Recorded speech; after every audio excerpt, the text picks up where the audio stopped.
This is Cover to Cover, our guide to the Sikh and Punjabi books you need to read. Before we take a look at this week's book, The Sikhs in History by Dr. Sangat Singh, we're going to take a look at another one of our viewers' favourite books. My favourite book is The Odyssey. It's the only book I've ever read that I remember reading, apart from the Biff and Chip books that I read when I was a little boy.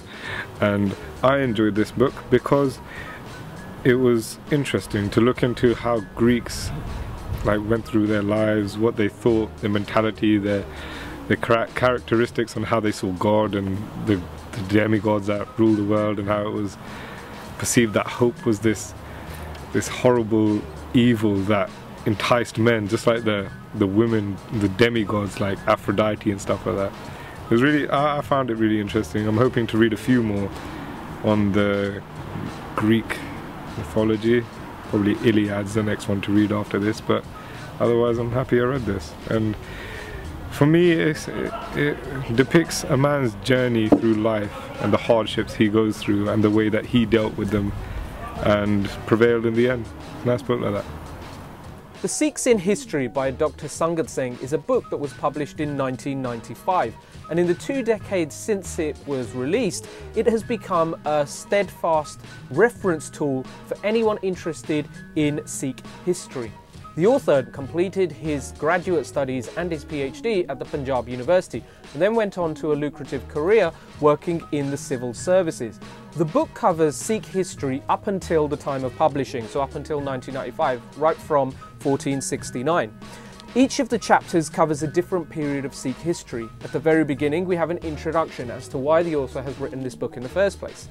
Secondly, he goes on to talk about Sikhi and what he depicts as medieval history.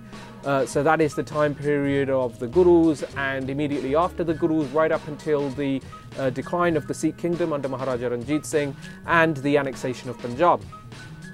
The third section covers Sikhs under the British rule. The fourth section goes on to talk about Sikhs working under the Indian state. And the fifth goes further to talk about the period leading up to 1984 and immediately beyond.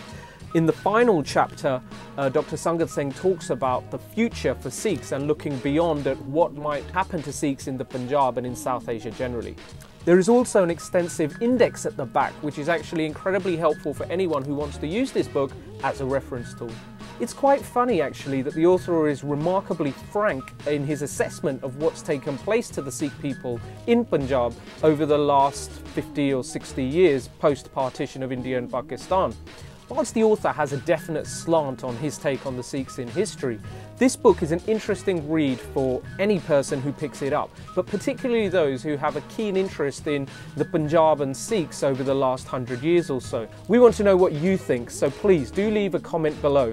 Join us again another time for Cover to Cover, our guide to the Sikh and Punjabi books that you need to read.